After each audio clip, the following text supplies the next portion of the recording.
इस कहानी की शुरुआत में हमें बताया जाता है कि हजारों साल पहले जब गॉड्स धरती पर रहा करते थे तब वो इंसानों पर अत्याचार करते और उन पर जुल्म ढाते थे। ज्ञान और युद्ध की देवी एथेना जिनके पास इतनी पावर थी कि वो सारे इंसानों को खत्म कर सकती थी, उन्होंने देवताओं से इंसानों की रक्षा की। पृथ्वी के सारे योद्धाओं ने मिलकर इस युद्ध में देवी एथेना का साथ दिया और उन्होंने सितारों में कैद एक शक्ति को हासिल कर लिया, जिसके बाद उनके और देवताओं के बीच में एक खतरनाक युद्ध हुआ जिससे आकाश गूंज उठा। एक समय के बाद सारे देवता वापस लौट गए और देवी एथेना एक छोटी बच्ची के रूप में पृथ्वी पर जन्म लेने वाली थी। वो एक सुनहरे कवच में कैद तेजी से आसमान से नीचे गिर रही थी। एक योद्धा ने देवी एथेना को नीचे गिरने से बचाया और उस योद्धा की बाहों में देवी एथेना बिल्कुल सुरक्षित थी, लेकिन एक बच्ची के रूप में जन्म लेने की वजह से अब वो एक आम इंसान थी, पर उसके अंदर दैविक शक्तियां मौजूद थी। अगले सीन में हम सिया नाम के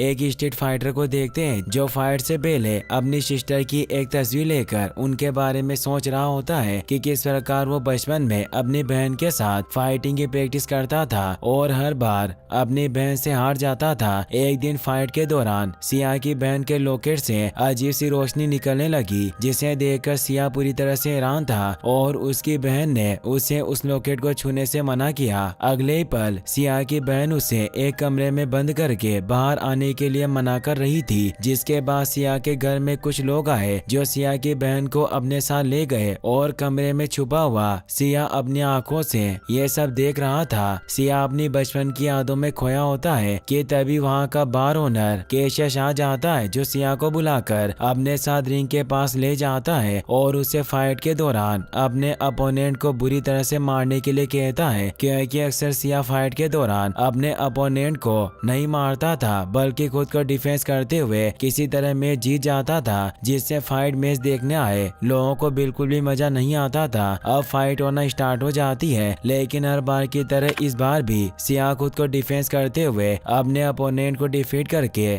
मैच जीत जाता है, जिससे केशस बहुत गुस्सा होता है और खुद सिया से फाइट करने के लिए रिंग में कूद जाता है। सिया और केशस के बीच में एक खतरनाक फाइट होती है, लेकिन सिया केशस के ऊपर भी हमला नहीं कर रहा था बल्कि खुद को डिफेंस कर रहा था। जिस मौके का फायदा उठाकर केशस सिया को बहुत ही बुरी तरह से मारता है और जब वो सिया को ऊपर से उठाकर नीचे जमीन पर पटकने वाला होता है तो सिया को एक विजन आता है जिसमें वो अपनी बहन और युद्ध की देवी एथेना को गुस्से में देखता है और अगले पल सिया के बॉडी से नीली रोशनी के साथ एक पंखी की आकृति बाहर निकलने लगती है, जिसे देखकर वहाँ मौजूद सभी लोग पूरी तरह से हैरान थे। यहाँ पर हमें यह भी पता चलता है कि सिया कोई और नहीं बल्कि वही योद्धा है जिसने देवी एथेना को बचाया था और इसी वजह से उसे ये सारे विजन आ रहे थे। केशस को लग रहा था कि उसने सिया को हरा दिया, जिससे वो बहुत खुश था, लेकिन अगले ही पल सिया वापस से उठ खड़ा होता है और केशस को बहुत ही बुरी तरीके से मारने के बाद वहाँ से भागने लगता है और अपने ड्रेसिंग रूम में आ जाता है। सिया को वहाँ पर एक आदमी मिलता है जो काफी देर से सिया पर नजर रख रहा था और अब क्योंकि उसे पता चल गया था कि सिया एक योद्धा है, इसीलिए वो सिया को बताता है कि उसकी जान खतरे में है और वो उसे अपने बॉस आलमन से मिलने के लिए कहता है। सिया उस आदमी की बातों पर ज्यादा ध्यान नहीं देता और क्लब से बाहर आ जाता है। क्लब से बाहर आने पर सिया को आलमन मिलता है जो सिया को बताता है कि वो एक योद्धा है और फाइट के दौरान उसकी बॉडी से कोस्मा पावर निकल रही थी, वो इस बात का सबूत है। आलमन सिया को ये भी बताता है कि गरुण योद्धाओं को ढूंढकर अपनी एक टीम बना रही है और अब क्योंकि सिया की पावर एक्टिवेट हो चुकी है इसीलिए गरुण को भी इसके बारे में पता चल गया होगा और वो किसी भी समय यहाँ आती होगी, इसीलिए सिया को जान का खतरा है। आलमन सिया को अपने साथ चलने के लिए कहता है क्योंकि गरुण के लोग उसे जान से मार देंगे। आलमन की बातें सुनकर सिया को कुछ भी समझ नहीं आ रहा था कि आखिर वो किस बारे में बात कर रहा है। अब अगले पल वहाँ पर हेलीकॉप्टर से गरुण के लोग आ जाते हैं, जिसके बाद आलमन और सिया अपनी जान बचाकर वहाँ से भागने लगते हैं। गरुण के सोल्जर लगातार उनका पीछा कर रहे थे और इस दौरान जब आलमन का साथी माइलो गरुण के सोल्जर पर शूट करता है तो उन्हें कोई भी फर्क नहीं पड़ता है क्योंकि उन्होंने एक खास प्रकार का सूट पहन रखा था जो काफी ज्यादा पावरफुल था। अब आलमन अपनी बुलेट प्रूफ कार से सिया और माइलो के साथ गरुण के सोल्जर से बचकर भागने लगता है और वो अब भी हेलीकॉप्टर से लगातार उनका पीछा कर रहे थे। एक लंबी रेस और खतरनाक फाइट के बाद आलमन सिया और माइलो के साथ किसी तरह बहुत मुश्किल से गरुण के सोल्जर से बचकर भागने में कामयाब हो जाता है और वो सभी एक टनल में आ जाते हैं। सिया के पास इस समय बहुत सारे सवाल थे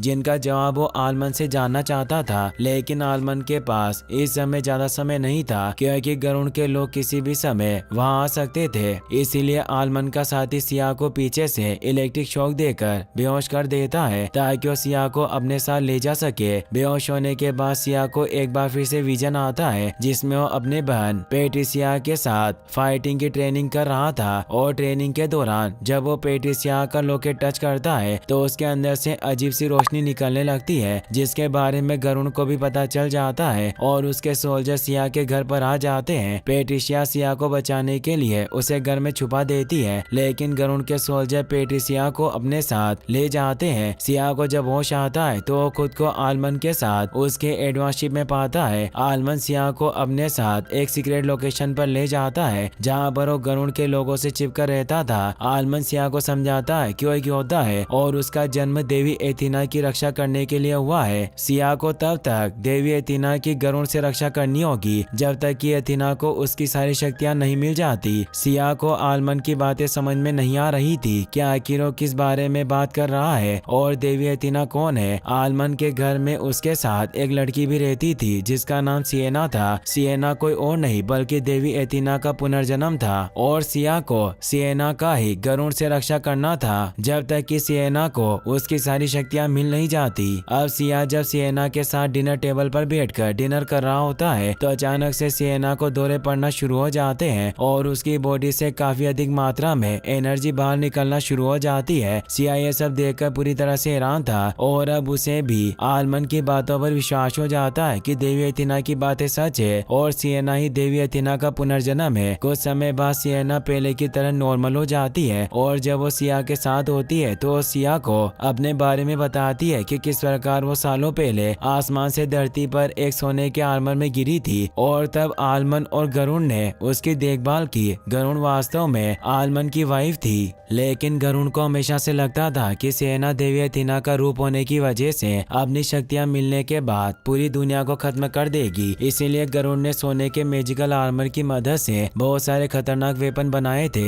जिससे वो सिएना को खत्म करना चाहती है और सिया को तब तक सिएना की रक्षा करना होगा जब तक कि सिएना को उसकी शक्तियां नहीं मिल जाती। अगले सीन में हम देखते हैं कि सिया को एक वीरान पड़े टापू पर लाया जाता है जहाँ पर मरीन नाम की एक नाइट वॉरियर सिया को फाइटिंग ट्रेनिंग देने वाली थी ताकि सिया जल्द से जल्द अपनी पावर को जागृत कर सके और एक नाइट वॉरियर बनकर सिएना की रक्षा कर सके। स्टार्टिंग में सिया को मरीन की बातों पर विश्वास नहीं था कि उसके अंदर भी कोई सुपर पावर है, इसीलिए वो ट्रेनिंग में ज्यादा फोकस नहीं कर रहा था। लेकिन जब मरीन सिया को बताती है कि जब वो अपनी कोस्मा पावर जागृत करके एक योद्धा बन जाएगा तो बड़ी आसानी से अपनी सिस्टर को ढूंढ लेगा। मरीन की बात सुनकर सिया पूरे मन से ट्रेनिंग करना शुरू कर देता है क्योंकि वो जल्द से जल्द ट्रेनिंग खत्म करके अपनी सिस्टर को ढूंढना चाहता था। अगले सीन में हम गरुड़ को देखते हैं जो अपने लोगों के साथ कैसियो के पास जाती है और उसे कुछ मैजिकल पावर देकर सिया को खत्म करने के लिए बोलती है क्योंकि सिया के मरने के बाद वो बड़ी आसानी से सिएना को मार सकती थी। अब क्योंकि कैसियो सिया से नफरत करता था इसीलिए वो गरुड़ की बात मान जाता है और गरुड़ के साथ काम करने के लिए राजी हो जाता है। वहीं दूसरी तरफ सिया लगातार मरीना के देखरेख में अपनी ट्रेनिंग कर रहा था और धीरे धीरे अपनी शक्तियों पर काबू पाना सीख रहा था ताकि एक बेहतरीन योद्धा बन सके। अगले सीन में हम गरुड़ के लोगों को देखते हैं जो आलमन के एक साथी को टॉर्चर करके उससे आलमन के सीक्रेट लोकेशन के बारे में पूछ रहे थे। आलमन का साथी शुरू में तो गरुड़ के लोगों को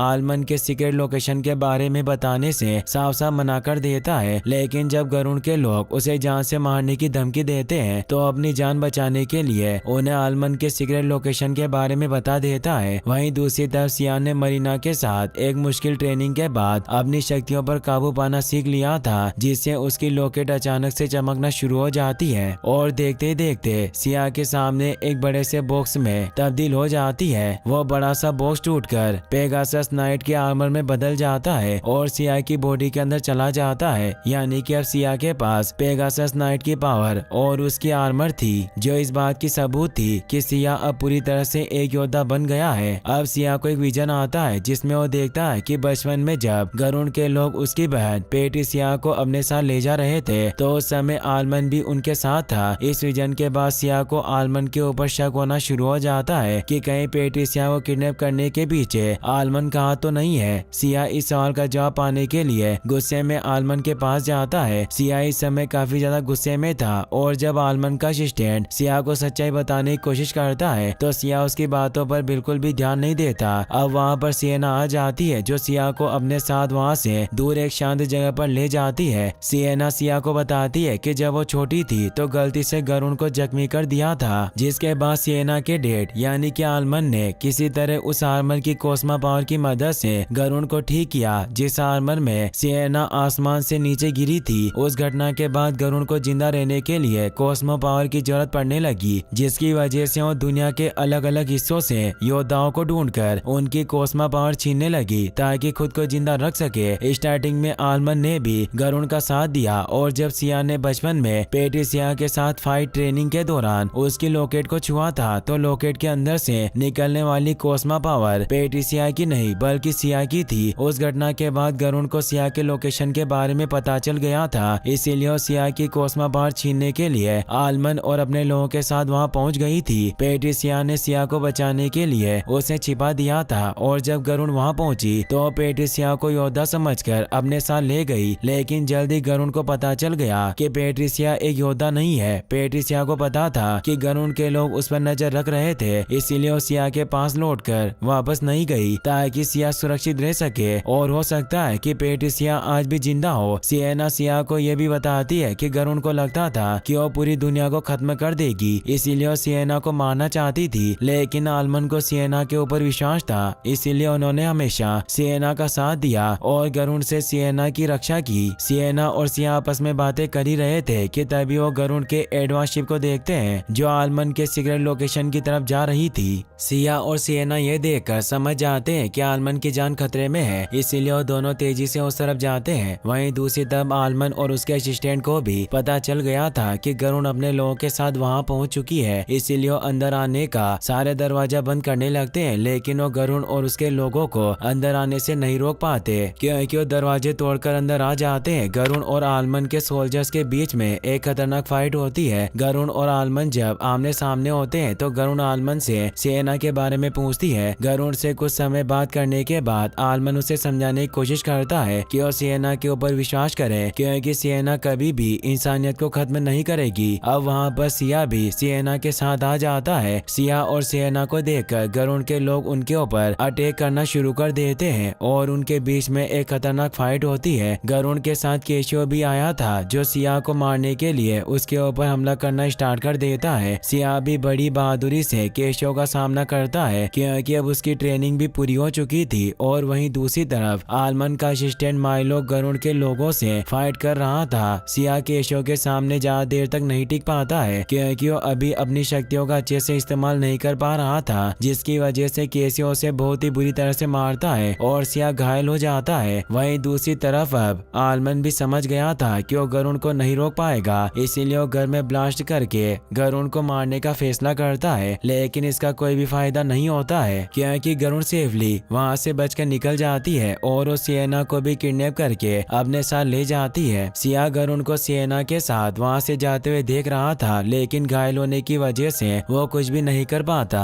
अगले सीन में हम गरुण को देखते हैं जो सियना को अपने लेब में ले आती है जहाँ पर वो सियना को मारने वाली थी। गरुण सियना को बताती है कि उसे ना चाहते हुए भी सियना को मारना पड़ रहा है क्योंकि गरुण को डर था कि सियना एथेना बनने के बाद पूरी दुनिया को खत्म कर देगी। वहीं दूसरी तरफ आलमंड का असिस्टेंट घायल सिया को बताता है कि गरुण सियना को अपने साथ ले गई है और वो उसे मार देगी। सिया को इस समय कुछ भी समझ में नहीं आ रहा था कि आखिर वो क्या करे, इसीलिए वो अपना ध्यान एकत्रित करके किसी तरह मरीन से कांटेक्ट करता है और उसे बताता है कि वो अपने मिशन में फेल हो चुका है क्योंकि गरुण सियना को अपने साथ ले जा चुकी है। सिया की बात सुनकर मरीन उसे समझाती है कि अगर वो अपना ध्यान सियना पर केंद्रित करे तो अपनी शक्तियाँ वापस पा सकती है, जिसके बाद सिया सियना को भी बचा सकता था। सिया इसके बाद आलमंड के असिस्टेंट के साथ उसकी एडवांस शिप से सियना को बचाने के लिए निकल पड़ता है। सिया को आता देखकर गरुण के लोग उनके शिप पर हमला करना स्टार्ट कर देते हैं, जिसके बाद सिया मरीन के कहे मुताबिक अपना ध्यान सियना पर केंद्रित करता है, जिसके बाद देखते ही देखते सिया के गले का लॉकेट एक बार फिर से चमकने लगता है और सिया को उसकी शक्तियाँ वापस मिल जाती है। शक्तियाँ मिलने के बाद सिया अपनी शक्तियों को कंट्रोल करना सीख गया था, जिसकी वजह से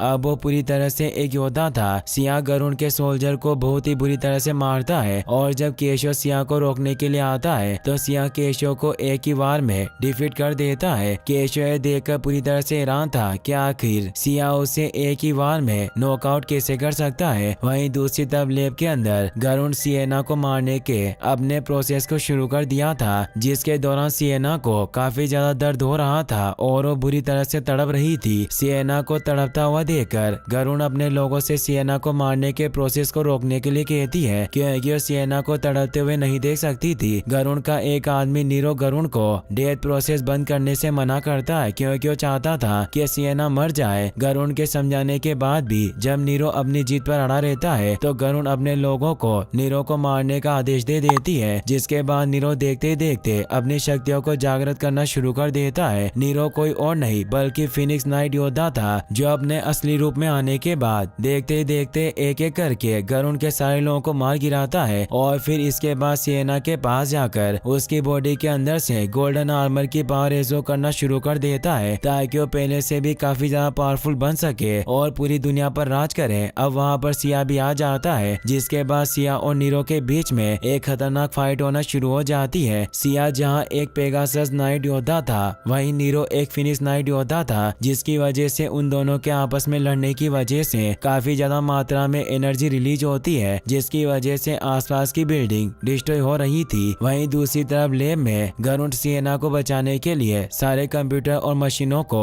ऑफ कर देती है, लेकिन इसका कोई भी फायदा नहीं होता है, क्योंकि सिएना की शक्तियाँ अब जागृत हो चुकी थी और वो देखते देखते देवी एथेना में बदल जाती है। फाइट के दौरान नीरो जब ये देखता है तो उसे पूरा विश्वास हो जाता है कि सिएना देवी एथेना के रूप में पूरी दुनिया को खत्म कर देगी, इसीलिए वो सिएना को मारने के लिए उसकी तरफ बढ़ता है, लेकिन वो सिएना की बॉडी से निकलने वाली कॉस्मिक एनर्जी के सामने टिक नहीं पाता और उसका आर्मर टूटने लगता है, जिससे वो दूर जाकर गिरता है। सिएना अब अपनी बॉडी से कंट्रोल खो रही थी, क्योंकि अब देवी एथेना की शक्तियाँ उसके ऊपर हावी हो रही थी, इसीलिए वो सिया से खुद को मारने के लिए कहती है, क्योंकि कंट्रोल खोने के बाद वो देवी एथेना के रूप में सच में पूरी दुनिया को खत्म कर देगी। और ऑलरेडी ही सिएना की बॉडी से निकलने वाली कॉस्मिक एनर्जी से आसपास की जगह पूरी तरह से डिस्ट्रॉय हो रही थी। सिएना की बात सुनकर सिया उसकी तरफ आगे बढ़ना शुरू कर देता है और सिएना को समझाने की कोशिश करता है कि वो ये सब रोक सकती है। सिएना की तरफ आगे बढ़ने के दौरान सिएना से निकलने वाली कॉस्मिक एनर्जी की वजह से सिया का आर्मर भी टूटकर उसकी बॉडी से अलग हो जाता है और उसे काफी ज्यादा दर्द हो रहा था, लेकिन सिया हार नहीं मानता और सिएना की तरफ आगे बढ़ते हुए उसे बताता है कि वो अब भी दुनिया को तबाह होने से बचा सकती है। सिया को दर्द में देखकर सिएना खुद पर काबू पा लेती है और होश में आ जाती है, जिसके बाद सब कुछ नॉर्मल हो जाता है और दुनिया तबाह होने से बच जाती है। सिएना इसके बाद अपनी मॉम गरुड़ के पास जाती है, जो इस समय पूरी तरह से घायल थी, और वो सिएना को अपने पास देकर उससे अपनी गलती के लिए माफी मांगती है। सिएना अपनी पावर का इस्तेमाल करके गरुड़ को पूरी तरह से ठीक कर देती है और अब उन दोनों के बीच में कोई भी प्रॉब्लम नहीं थी और गरुड़ का साथ पाकर सिएना काफी खुश थी। नीरो और माई लोग जो इस हादसे में बच गए थे वो भी अब वहाँ से चले जाते हैं। अगले सीन में हम सिएना और सिया को एक साथ बैठे हुए देखते हैं, जहाँ पर सिएना सिया से बाकी के जोडिएक वॉरियर को ढूंढने के लिए बोल रही थी, क्योंकि अब देवताओं को भी एथेना के जागृत होने के बारे में पता चल गया होगा और वो पृथ्वी पर हमला करने के बारे में सोच रहे होंगे। इसी के साथ ये मूवी यहीं पर खत्म हो जाती है। गाइस, अगर आपको वीडियो पसंद आया हो तो इस वीडियो को लाइक करने के साथ साथ चैनल को सब्सक्राइब जरूर कर लेना। मिलते हैं नेक्स्ट वीडियो में। Thanks for watching.